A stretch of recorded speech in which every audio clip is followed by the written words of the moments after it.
Do you feel like you're losing yourself trying to save someone you love from substance abuse? You're not alone, and I can help. I'm Jason Coombs, and each week I go live to share powerful insights, frameworks, tips, and strategies that I've learned and that my parents earned the hard way so you don't have to. Trust me, there is hope for your addicted loved one and for you. Click the link in the show notes to join me live, and it won't cost you a dime. See you there.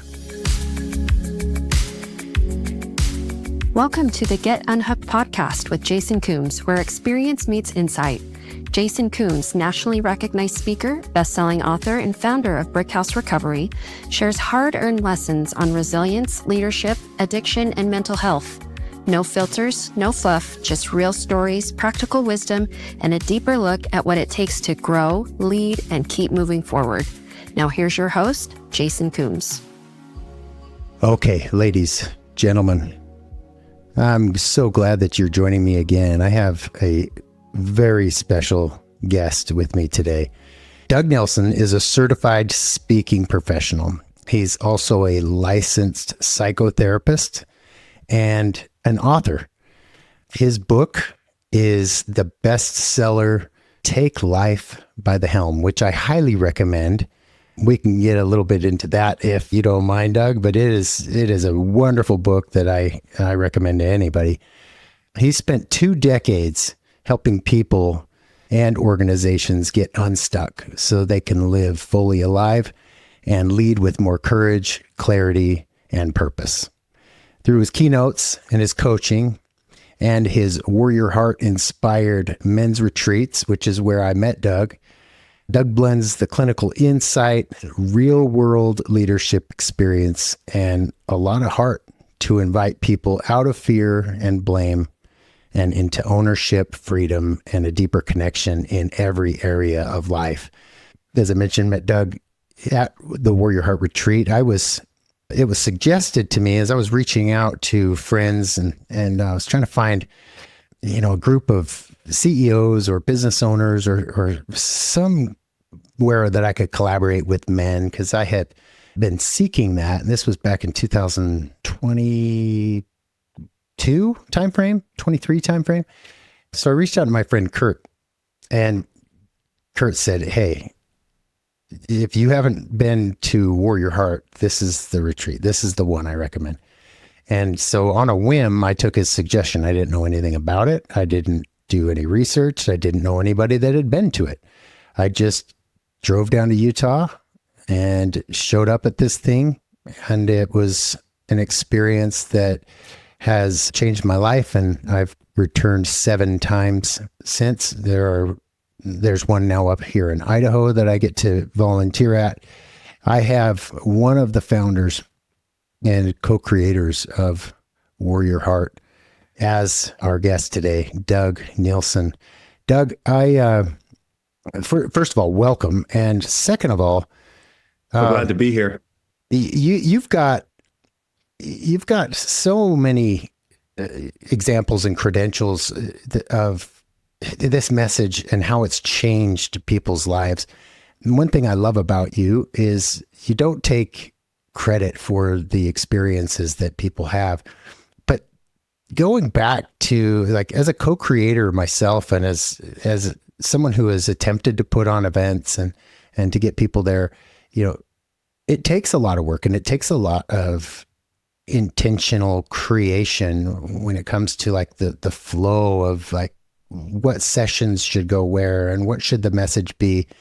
I know you've attended the Wild at Heart Ministries experience in the past. Am I correct there? And that sparked this idea of bringing Warrior Heart to your community, to your patients and clients. Yeah. And tell us a little bit about the genesis of how you got into this, and then lead us into why women and men need to hear this message. Like, why is that important? Right. No, it was back. So Warrior Heart started actually in 2009, and Rob Chittister, he was the first guy. So there were 4 founders, And Rob Chittister went to Colorado Springs with John Eldredge, read his book, came back, and he talked to me and Dan Gray and Todd Olson and said, hey, we need to do this. And so we got together and we began to experience it. And holy smokes, it rocked my world, right? I mean, it really top 5 experience for me. And I mean, that's our goal as we, even to today, right? Is for people to come there and have literally a top 5. And that sounds kind of like grandiose or something, but that's where we went. And number one, it really woke me up. I think many of us would go through life and we know, I think in our soul, that there's more. The life that I'm currently living is okay, but I know there's something more that God has for me, that I have in my heart. And I think we know that. And it really is that restoration of our heart and to really step into the story that God has for us. And that's really where it went for me, to really help me first. And then from there, it's just like, holy smokes, I'm on fire. And we should be clear. You say you're a volunteer. No, actually, you're like one of the guys running the Idaho boot camp. And in fact, Jason, he's a humble guy. He presents there.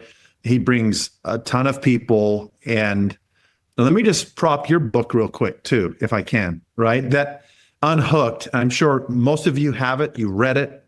When I am speaking to corporations or teams, or if I'm working one-on-one in a coaching or in therapy, there's not a week go by that I don't have somebody getting your book, because his book also changed my life. And I know we're here to talk about warrior heart and that kind of restoring our hearts, but man alive, that book, I just got to kudos to you, man. That is a phenomenal book. And I can say this, it changed my life. It really did. I love that. Okay. So just that little plug, and I mean that from my heart. But so warrior heart, man, from there, then we started to get a vision. And when we saw the impact of what this message, John Eldredge, the author of Wild at Heart, man, it just started to explode. And it is such an honor to be a part of that, and to really, because I think ultimately that goal is, if you were to say, Doug, what is your purpose in a sentence? Why are you on this earth? One simple thing that I've really resonated with is I want to first live fully alive and then help others to do the same. And this fit right in alignment, right? I want to be fully alive. I want to live in the image that God created me. And I ask people that all the time. What is the image that God created you to live? And then do you feel you're living that or attempting to live that? Because often life just takes us out. And it is so easy with so much sometimes of pain and suffering or distraction or addictions or whatever it is. And at any time it's available for us to get back to the heart of the matter, our own heart, the image that God put in us. Tell me a little bit about pivoting it to your book, because as you describe like coming alive as a man and a woman. I know you have a lot of women that absolutely love your book. There's some overlap in the message, and if I'm not mistaken, there are kind of 5 things in your book that you talk about as it relates to taking life by the helm, and then this retreat for men also has a sister retreat, an event for women called the Heart of a Woman. And I see like how these retreats are that next step of how to actually take a hold of your life by the helm and to propel it forward. Would love to hear your thoughts on that. Yeah, I think you mentioned the Heart of a Woman, and that is phenomenal for women. If any of your listeners have not been there, they're a sister organization. We don't run that, but man, I would highly recommend that women get there. It is worth the investment, and it's a life changer. And, I talk about it, truth is truth. And in Take Life by the Helm, or even Wild at Heart, it's really more from that Heavenly Father, God place. And Take Life by the Helm refers to that. And you talk about, the notion of who am I really? And in the French, they call it the raison d'etre, right? And the raison d'etre really stands for what is the reason for your existence? And I think like in Take Life by the Helm, the idea really starts to explore, I mean, for real, what am I just on this earth to, number one, seek more comfort every single day? That's my goal. Number one goal is I just want comfort. I want to take it easy. And number two, I want to accumulate things. And then I want to come home and shoot up electronic heroin at night. And that's my purpose. And you go, really? I don't think this is the life you're meant to live. And the idea then is to really align our life when our heart is alive and where we open ourselves up to experience life, positive and negative, and allowing life and allowing God to be in our life. And the idea, I think really, whether it's Take Life by the Helm or Wild at Heart, is really to lean into that, saying we're here on this earth to experience it, number one. And I believe experience it with God and to live from our core, our center. I talk about in the book the notion of taking the helm. And that's the idea of I want to be in the here and now. And I want to then be connected with my North Star, God, right? And I want to be aligned with my core compass. That's helping to guide, align with my North Star. And then I'm also setting sail toward my lighthouse, safe harbor. And really the whole time I want to keep tracking. And really when you put these navigational points together, lastly, I need to be aware of what anchors I may be dragging, what something from the past has not been healed. And I think the whole point is I want to be from my core compass. I want to live from that place. And that's where inspired living comes from, when we make room for God and hearing God's voice and then being willing to act on that. So that core compass, as I'm steering, aligned with the lighthouse, aligned with God, I'm getting the 3 pings from my core, my core compass, North Star, lighthouse, and I'm setting sail, all the while healing the past as well. And you put all those together and it takes us on a journey. And I think that's fully embracing life so that we can live from that place. Last thing on that notion is that when we live from that inspired place, that place of co-creation with God, we can do in 3 hours what might take us 3 months without that, living from our center. But when we make room to hear our heart, to hear God, I think that's the key difference. The only problem we really have in this life is being disconnected from God and ourselves. And therein comes addiction, but you know what? We can go through heartache because I think God said, hey, listen, I'm not going to let you lose, but I really also need you to learn how to fight in life and how to grow and learn and experience. But I said, I'm never going to let you lose, but sometimes I'm going to let you be out there in the ocean and it's a little turbulent at times, but keep your eye on that lighthouse. I love that framework. It brings a visual to my mind. I'm a visual learner anyway. And seeing it through that metaphor is very powerful.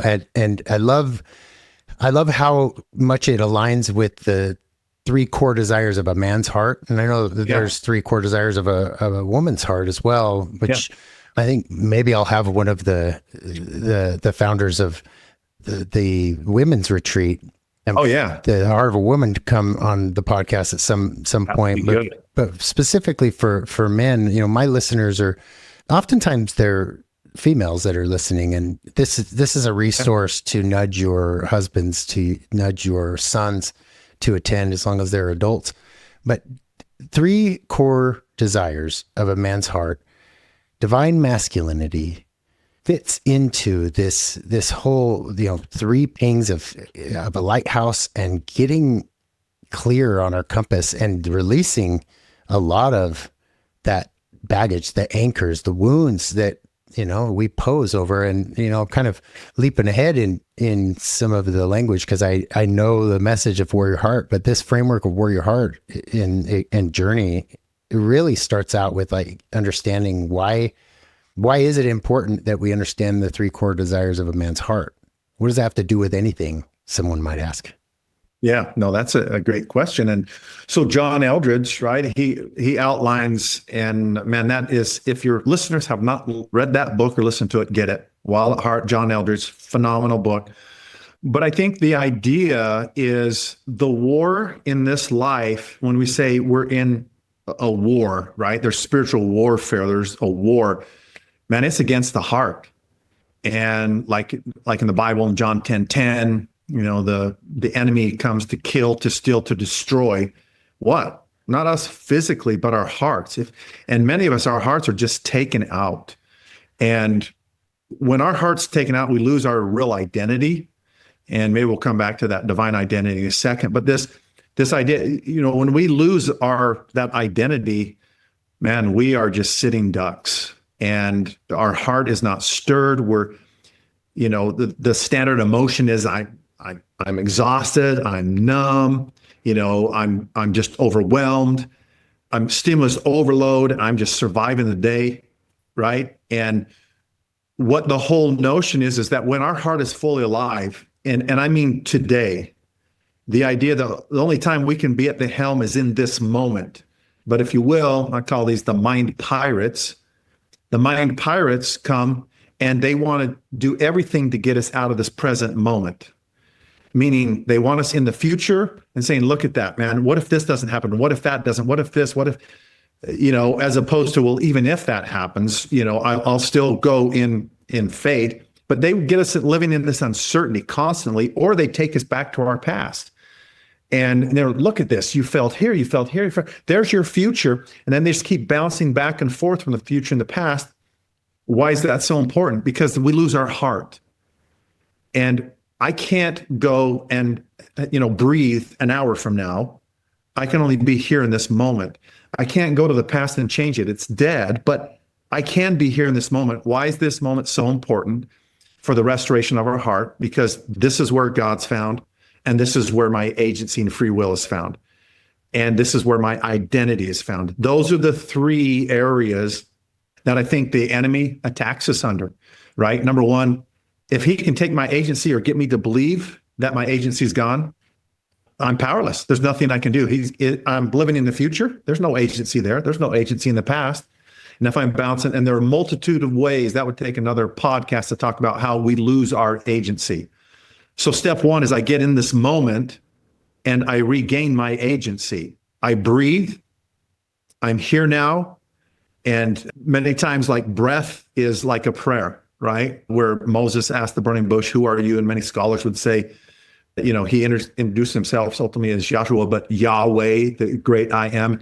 And many scholars would say, interpreted that literally as I'm breath. I'm the breath of life. I breathe life in. So as we pause in this moment, and we breathe, and we can regain our free will. And then number two, we have agency, we have love or the atonement.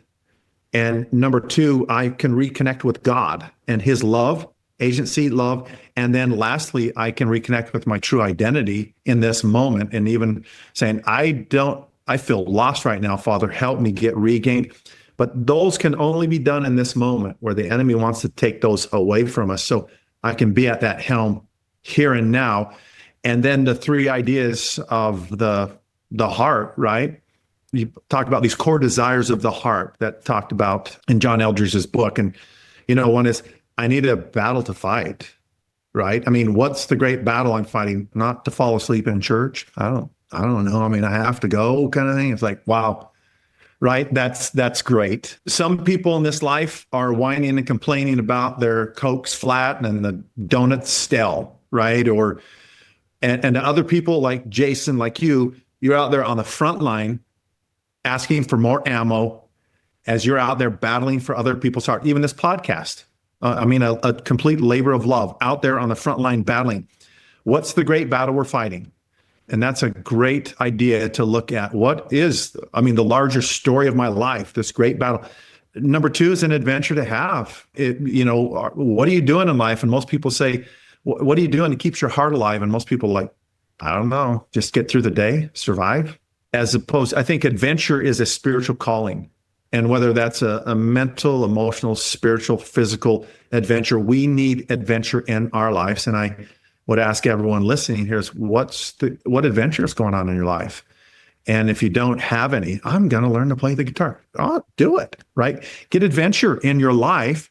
It is a spiritual longing. And then the other is to pursue the beauty. And that's, we could say in a broad term, is to pursue the relationships that matter the most to you, whether that is a wife or a husband. But we really need that pursuit of others, the beauty in our lives. You put those three together in one way, shape, or form, and we pursue those every day, it brings that heart to life and helps us to remember our true identity as we're stepping into that. That's where I lost my way is I felt like when I was in Brazil serving a mission for my church for 2 years, and I had those elements. Like, it was totally an adventure to learn a new language, to live in a new country, to be serving others, to battle for their faith, their hearts, like introduce them to God. And I come home and I find myself without that same intensity or clarity of the bigger picture or the bigger, purpose. Yeah. And it was back to go to school. I don't know what I want to do. I definitely don't want to go into medicine like my brothers and my dad. I don't know really where I'm going. I lost that sense of battle and adventure and purpose. And what happened was I get this blindness of the mind going on and this hardness in my heart going on. Yeah. And so what do I end up doing? I find adventure in thrills and counterfeit versions, and then drinking, then drugs, fast women, fast lights, loud music, the fast crowd. And I think that's a real good description of like why this matters is if we don't get clear on a battle and an adventure and a beauty, then we're going to find it in, you said electronic heroin. I mean, how many people are living their adventures and their battles in a fantasy world, like in a place that's not real, with not real relationships, and that's where they're filling that void, they're filling that need that every man has. And what you propose is to take a look at where we are getting those needs met and why we are seeking out that validation and asking that question of, am I enough? Am I enough? And taking that question to other people, taking that question to the world. Am I enough if I have this money, if I have this job title, if I have this car? Am I enough if I have this girl? And the problem with that is we all get sucked in to one degree or another, and nobody can validate that for us. And I like how you guys say that if we give someone power to validate us, then we also give them power to unvalidate us. Yes. And that created a very slippery slope for me in my life until I rediscovered a purpose. And I think that's the beauty of recovery. When I look back at the tenets of recovery, it was this opportunity to battle an enemy, a real clear enemy, which was the disease and the destroyer, that he was kicking my butt and laid me out, and I was letting him. And I needed to take on that sword and that shield and be like, no, man, like I'm going to fight with God, and I'm going to go, you're going to pay for what you've done. And that was the adventure that like lit me up again. And I took on that battle, and that adventure found me living in like this light. It was all of a sudden life became exciting. It was like, I want to fight for the hearts of others. I want to go after their hearts and help others find recovery and help others find freedom and solution and find God. Like, so those really do speak to my heart. And when I went to Warrior Heart, it was like that framework made sense to me. I didn't really understand why recovery works and lights people up, but it really came down to those three desires were met in this path.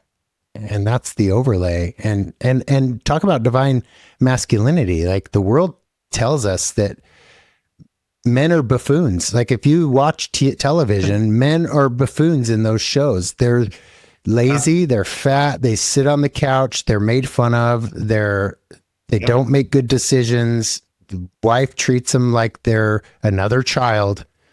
And those sitcoms like edify that story, that narrative. But that's not who we are. No, I mean, it's interesting. Often if you say masculinity and we do a word association, typically toxic. And, and I think you're right. And sometimes that can be well-deserved. Maybe at times we can be, lazy or buffoons or whatever. But the reality is both male and female, the first and most important thing about us is nobility. It's not the sin, right? That you were born into sin. It's no, if you read, you were created in God's image, and it's nobility. And yes, there is an attack. We have there is toxic masculinity. There is this passive masculinity, and then there's the blend in between. But really this divine masculinity and really spending time, somebody just taking, how do you see me, Father? Who am I to you? And being able to listen to that, right? And what are you up to in my life? How do you see me? Do you love me? What are you up to? What are you trying to teach me? And then how can I glorify you? And those are all, if you will, I see divine masculinity as co-creation with God, or divine femininity, right? That same idea is, do you love me? And I know that sounds like a crazy question because it's a no-brainer. And that's a great way to get realigned with God is this, that idea of, how do you see me? And do you love me? And those are no-brainers. And just listen and spend some time with that true identity to help restore the heart and our desires in that heart that God gave us. And then what are you up to? And, how do I make sense of this world at times? It's crazy. And, and yet to come to the peace with what I'm trying to teach you is to look to me. Don't look to the news. Don't look to the pundits. Don't look to the craziness and the chaos in the world. It's like, I'm trying, I'm just giving this example, but God, I think he's saying, hey, listen, I'm working a plan, and I want you to step into that plan. And third then is, how can I glorify you? How can we co-create? And that idea of, it helps to take our anxiety, where we surrender, another word for trust, that God is at the helm of this world, and we step in and just say, hey, I want to step into the divine with you, and I want to co-create. Right? That whole idea. And one last thing on this, if I can, the idea is, you can tell you're on the path with God when, number one, you feel pulled in a particular direction, right? You feel pulled in this direction, and it helps you feel alive. And yet simultaneously, it also terrifies you. And so, it's like, there's that quote by Joseph Campbell. He said, the cave you fear the most holds the treasure you seek. And so on one hand, I feel alive to go this direction. There's a nudge, an intuitive nudge to go this way. And it helps me feel alive, but I'm also terrified. Then you go, better pay attention. My mom would say, follow your fears because they will lead you to your greatness. And I mean, not stupid one. I jump out of the airplane, out of parachute, but if you follow those fears and you're aware of that, because that often tells us exactly where to plan our day and where to go. What am I afraid of doing? What am I too tired to do? What do I don't know how to do, don't want to do, too exhausted to do? Usually that's where we'll find that divine path. And then, as we're feeling pulled and we're terrified, it then helps us go in to this unknown, because as soon as we take our step towards that, it's like the path disappears, because then we need to rely on God. And that's the creating process. And it's, that idea of being fully alive. And man, at times I'm a hypocrite saying this, right? But I think any of your listeners right now, if we take some time and going, Father, how do you see me? Do you love me? What are you trying to teach me? And we really get clarity on that. What do you, help me make sense of this, because man, this is hard, and we're human, and it's going to be hard. And I think life with Heavenly Father is always frontier. We never arrive. It's always, what are you up to in my life? And then where do you want me to go today? And I think that's that process of creation. That's, I think, ultimately divine, feminine or masculine. And that's for us to step into that and trusting that the light will come, that I'll hear your voice and I'll have the courage to act on it. Yeah. What I love about this message, and just listening to you, I've spent, I don't know how many hours, hundreds by now, maybe not hundreds, but up to 100 hours with you, hundreds of thousands with you, learning from you. And we're just scratching the surface here. But for the listeners, if you're like, whoa, okay, this is a lot, I think the question that I asked, and you might be asking yourselves, is what do you do to feel that and to apply it in your life? And at this retreat, the vows of silence create a space to, you take this information, you take a list of questions, you take your journal, and you're unplugged from your cell phone or laptop for 3 days, and you get to spend time in nature, just in solace, serenity, asking these questions to your maker, and to listen and just process and to flow and really drop in from the heady stuff into the heart. And that's where it comes alive. That's where all of the message, I came home from a corporate retreat with my wife last week, and we were down in Scottsdale, and I left there feeling overwhelmed because there's so much information, and it's all good and it's important, but to go back through my notes and really deduce it down to okay, what are some actionable steps? I mean, that's a process. When I come home from a Warrior Heart experience, it already has lended hours and hours of meditation and dropping in to get that answer of in my heart, what are the takeaways? I'll come away with actionable steps of this year. I need to focus specifically on my relationship with my daughter. That came really clearly to me this last one. It's okay, I can take that and I can battle for her heart.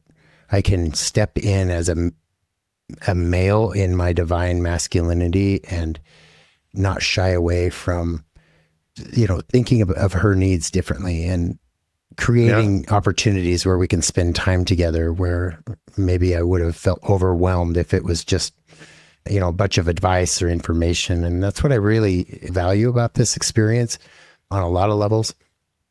And so if you are interested in learning more, and if you want to connect your male counterpart, or if you are a male yourself listening, awarriorheart.com. Don't forget the A, and we'll put the link in the show notes, but awarriorheart.com has all the dates and the locations of where these retreats are and how beautiful they are. Of course, you can watch testimonials and whatnot. I thank you, Doug, for being a guest on the podcast, but thank you for being my mentor And a lot of the messages that I share with family members in my work day to day and also here on the podcast are influenced a lot by you and the great men that you've surrounded yourself with, like Dwayne and Chris, who I've also interviewed. And this is very needed, especially now in this day and age, is to take men by the heart and wake them up and say, look, it's time to start battling differently. And, let's do it together. You don't have to do it alone. You have a brotherhood. You also have a maker that wants to link arms with you and let's do this together. And it wakes us up and we go after it. And that's been the best part of this whole experience since I joined the Warrior Heart experience. Yeah. And you've been, on this journey too, been one of my brothers, one of my mentors, and somebody that I could call at 1 a.m, just like, hey, I need to talk. And I think that's the beautiful thing, man. Life it's a beautiful gift, right? And we just don't know. And we hear the cliche. I went to my closest cousin. I went to wish him a happy birthday and found out he had passed away just this past week. And those are the little slap upside the head. I was in Scottsdale, by the way, the same time you were there. I guess it looks like I just got back yesterday, but it just reminds me, man, live here in the now with God. And if there's one thing, like you mentioned, the vows of silence, linger with Heavenly Father, try to hear his voice and then have the courage to act on it every day. There will be a nudge. And as we do that, living in that inspired place where where we meet with God inside, and then act on his inspiration, man, it can truly revolutionize our lives. Well, Doug, thank you for being on the Get Unhooked podcast, and want you all to know that I love and value the fact that you even listen in and care about what I have to share. My whole goal is to pass along resources that have helped me and have helped others close to me. And this is one of the top 5 experiences that I have had in my life. And that's why I keep returning to it. So I invite you to check out awarriorheart.com. Check out Doug's book as well. It's on Audible and you could buy it on Amazon. Take Life by the Helm. Reach out to him if you want some therapy, because he's a therapist, he's a coach. We can put his contact information in there as well. You'll probably have to be in the state that he is in, but I don't know. Coaching, you're good that way, or speaking, come into your group. Yeah. Kinds of fun. Perfect. Thank you again, and we'll see you next time. Hey, thanks for your time and attention today. Look, if this message gave you hope or clarity, hit all the 5 stars, subscribe, and share buttons to help the algorithms spread this message to more people in need. And don't forget, I go live every single week to share insights, frameworks, and real answers to your questions in real time. And you can join me for free. The link to register is in the show notes. You'll also find some info and treatment options and discounts to powerful resources like Warrior Heart Bootcamp for Men and Heart of a Woman Retreats for Ladies and Brickhouse Recovery in the show notes. You are not alone. There is hope, and I'm here to help you get unhooked.